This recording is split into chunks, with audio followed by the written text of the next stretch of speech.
point to American saber rattling as an excuse for why he needs to cling to power and continue to immiserate his own people. Furthermore, this president is claiming now that it's necessary to interdict fentanyl. Well, I served on the Select Committee on China last Congress and was the co-lead of the fentanyl working group. And I can say with assurance that 99% of fentanyl precursors are coming from China, not from Venezuela. This president picked a fight with China on tariffs, on sanctions, and he lost. He lost. And not only he lost, American farmers lost. And to distract from the fact that he had to tuck tail and run against Xi Jinping, he is now again trying to hide behind U.S. military saber rattling. We know that congressional Republicans are going to do nothing. They will never dare contradict their dear leader. They will not uphold their congressional oath. They will not act on behalf of the Constitution or the American people to say that we are done with military adventurism and we support the rule of law.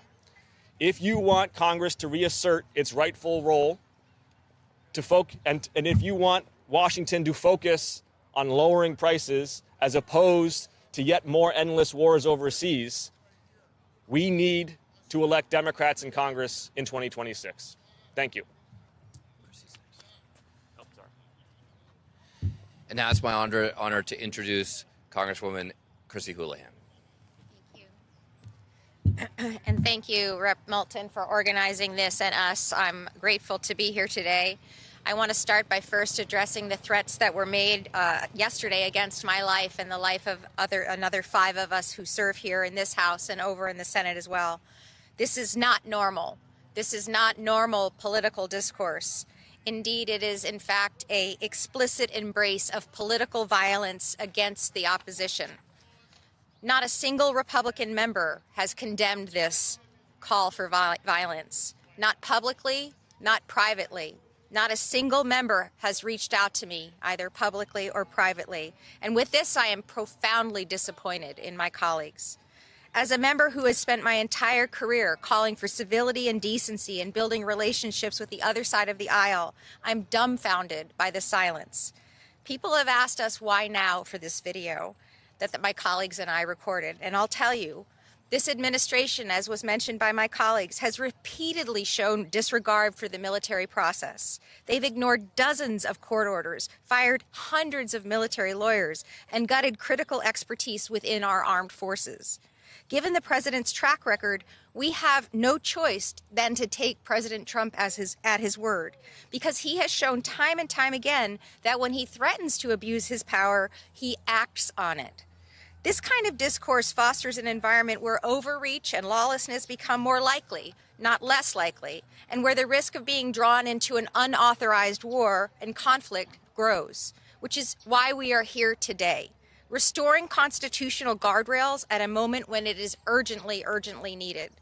We've seen that this administration has overruled warnings from the JAG that lethal strikes in the Caribbean are not only illegal, but could constitute extrajudicial killings. We must not and we cannot allow this to go on further without Congress being involved. To date, Congress has not been presented with the intelligence and so does not have confidence that recent military strikes in the Caribbean are lawful. More than 20 operations have been carried out without any congressional authorization, and a senior Southern commander, as mentioned, has resigned. That should alarm every single American who believes in the civilian control of the military and the adherence to our rule of law, which is why my colleagues and I are here readying legislation that would prohibit the use of any funds for military force in or against Venezuela unless Congress explicitly authorizes it.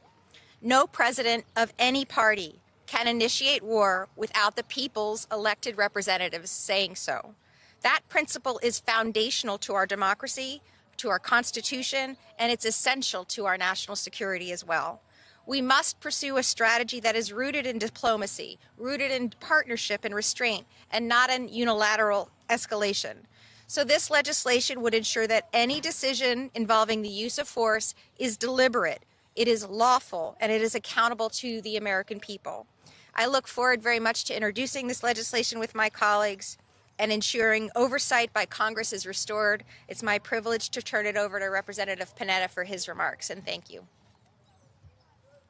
Thank you, Representative Houlihan, of course, Representative Moulton and my colleagues for this legislation, and thanks to all of you for being out here on this morning, let's put it that way.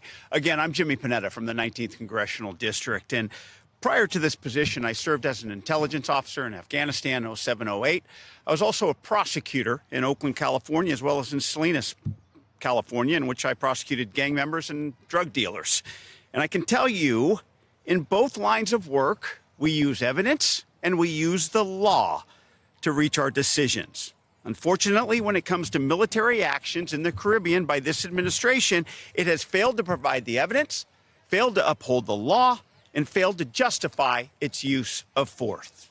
That is why I support this legislation to prevent the use of funds for military action in Venezuela and to ensure that this administration properly uses the evidence and the law not only to kill people, but to take our country to war. Now, let me tell you what the facts do show right now is that the table is being set for military action in the region. Over 10% of our deployed naval assets are under the purview of Southcom. That's the largest military buildup since the Cuban Missile Crisis. There's been a campaign of over 21 airstrikes against boats linked to drug smugglers that have killed 83 people. And they've redefined drug gangs as terrorists. All of this evidence points to a new war on narco terror that could easily lead to a costly military entanglement by a president who said he would end forever wars. Now, the law the administration is using to justify its gunboat diplomacy is fuzzy at best. They claim they're waging war on drug traffickers and using the war on terror as a template. But if you're going to war, as Representative Moulton said, you must go to Congress first. And if you don't do that, there must be evidence of hostilities or an imminent hostility towards the United States. We see none of that from this administration. No evidence of that, no abidance of the War Powers Act, and no evidence of justifying this use of force.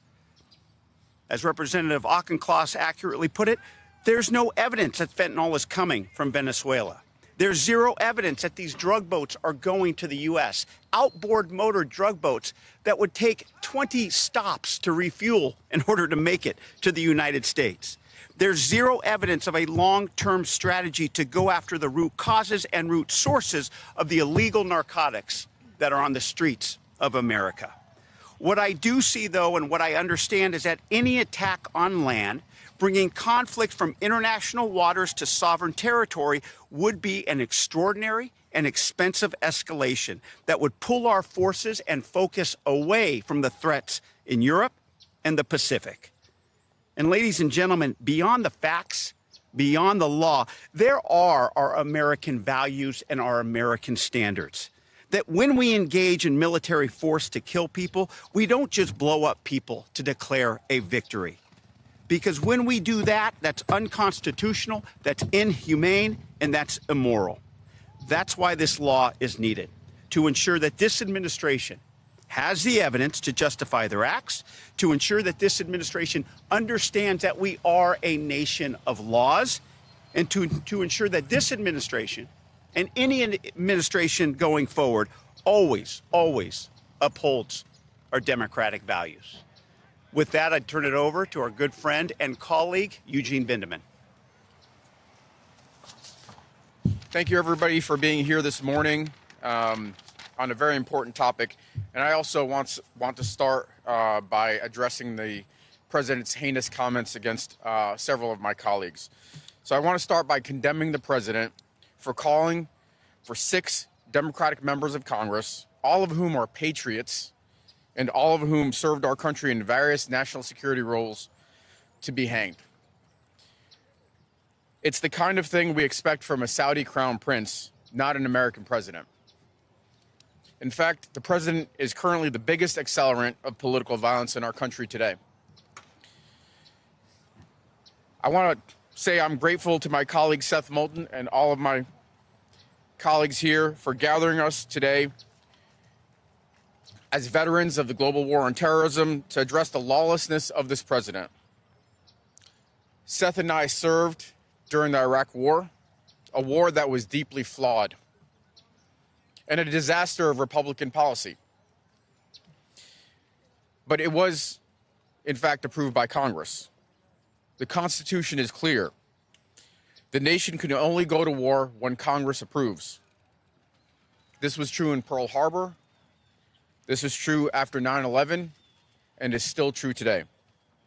That is why the president's actions in the Caribbean and any potential actions in Venezuela must be approved by Congress, considered by Congress. As an expert in international law and the law of war, as a JAG and an NSC advisor that advised senior leadership, both military and civilian, on when it was appropriate to go to war and the conduct of war, I have serious reservations about the legality of the president's strikes and concerns about the jeopardy that puts our service members in. I will tell you, as a prosecutor, as a JAG prosecutor, I was only following orders is not a valid excuse for committing war crimes. I've warned specifically senior officials in the Department of Defense, both uniform and civilian, about this issue.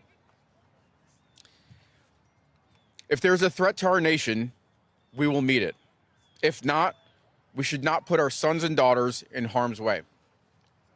I thank Seth for putting forth this legislation as a check on a war of choice in Venezuela, and I'm honored to stand here with my fellow Democratic veterans holding the line. Thank you. I'll be happy to take questions, any of us here. You guys had to go, but yes, go ahead. So there have been reports that Southcom senior JAG, Colonel Paul Maher, has challenged the administration's premise for the recent strikes. Would it make sense to reach out to him to testify before Congress? We would love to see him testify before Congress. The reality is that this administration is disregarding the chain of command. They regularly fire people who disagree with them, and it's putting our troops in danger. The last time the Armed Services Committee got a briefing on the situation in Venezuela and in the waters surrounding it, I went up to the senior admiral at the end of that briefing and looked him in the eye and said, I hope you understand the constitutional peril that you are in and the constitutional peril that you are putting our troops in. And I'll add, I also serve on the Armed Services Committee, but as well on the Intelligence Committee. The last time we received a briefing on Venezuela with the full committee was never.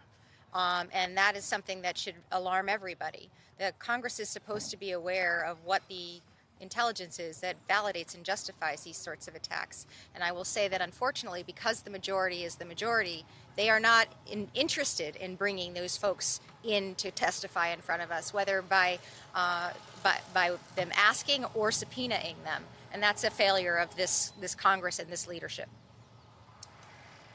I'll add, just from a legal perspective, after having reviewed the justification from the Department of Justice, the OLC opinion for the operations in Venezuela, I found that opinion wholly unconvincing. In fact, it seemed like it was written by somebody with very limited expertise in international law, in the law of armed conflict, and very clearly trying to push forward a new system of international law through customary practice of the United States, but nothing that is recognized by any other country, the UN Security Council, and frankly, that is a very dangerous, slippery slope. That's good. The legislation that you're putting forward is distinct from the war powers resolutions that have been introduced in recent weeks, including now in the House. Is this a sign from you all that you think that that approach is not working? And are you also supportive of the resolution that's now in the House? I can certainly speak for myself. Very supportive of those war powers resolutions. But there's two things. I mean, I would say we need to do everything we can. And this is preemptive, right? This says, before the president were to, declare that he intends to take hostilities, we're setting down a marker. You're not going to get funding for Congress from this. You need to come to us for permission if you want to do it. And the second thing is we have obviously been disappointed in the Republican response. I think there are a lot of Republicans who, proclaim America first, who say that we shouldn't get involved in needless wars overseas, like Donald Trump, and yet are completely acquiescing to this war of choice that he seems to want to start. Yes? My question's for Congressman Vindman. I think it's safe to say most of us do not have experience in the armed forces. When a service member receives an order that they believe is unlawful, can you explain what the process is, what legally that looks like? Yeah, so look, I've heard people claim that this is something that's going to be litigated in court. That's not how this works. When you're on the field of battle, when you're preparing to take an action that can result in somebody's death, that is a split-second decision that we expect and we train our soldiers to take in a moral, ethical way. We have the best service members on the planet, the best trained, the best prepared, and they're trained on ethics annually, or at least up until this point. I don't know if that's still the case with the new secretary. And so these are split-second decisions that we expect them to take. And typically, this is something that commanders down the line are providing guidance and direction on. But if this goes wrong, this results in the death of a living human being. And right now, the strikes that are taking place in the Caribbean and the Pacific, look, these may be drug smugglers. These may be, some of them bad people, some of them may be fishermen. What we do know for a fact is that we have sufficient evidence to strike and kill them, but we don't have sufficient evidence to detain them, because we know that we've already released 2 folks that survived these strikes. To me, that's kind of an outrageous fact pattern. I actually spoke to Mike Rogers, I believe it was last week, about the arguments that he's heard from the administration.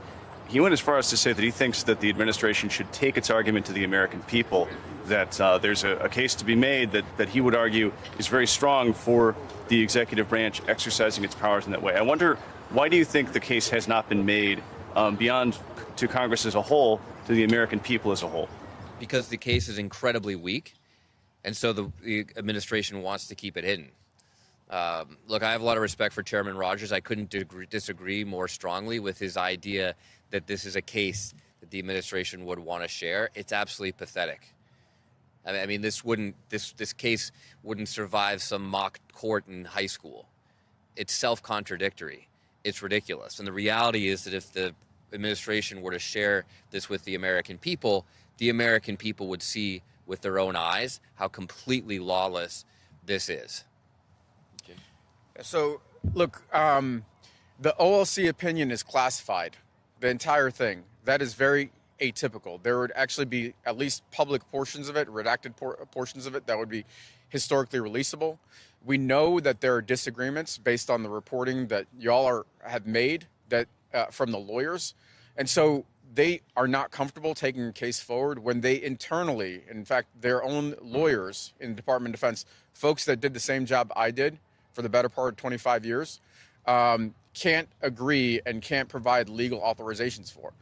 And the president may be immune based on the Supreme Court decisions, but I would love for my Republican colleagues and the president to put America's sons and daughters first, and not put our service members in jeopardy with these likely illegal operations.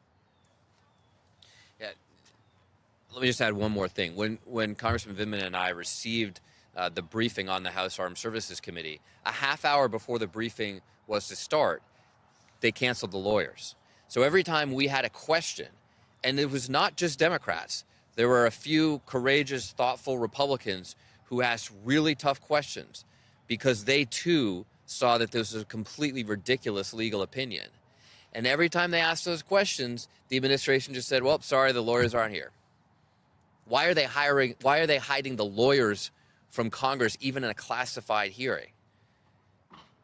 It's because they don't believe in their own justification. Take care. All right. Just one more, actually. Yeah. Do you still believe that direct strikes against Venezuela are a red line for some of your Republican colleagues? Do you think if they took that step, the administration, that it would prompt backlash? I mean, it's a great question. Are direct strikes a red line for my Republican colleagues? In private, absolutely. But they have shown absolutely zero political courage to simply tell the truth, share their own beliefs in public. And I think at the end of the day, if we do go to war with Venezuela, if we do conduct joint strikes, direct strikes, there will be a lot of Republicans who regret not doing the right thing up front. Just like there are a lot of people who regret not asking the tough questions and not taking the right vote when a prior president asked us to go to war in Iraq. Thank you all very much.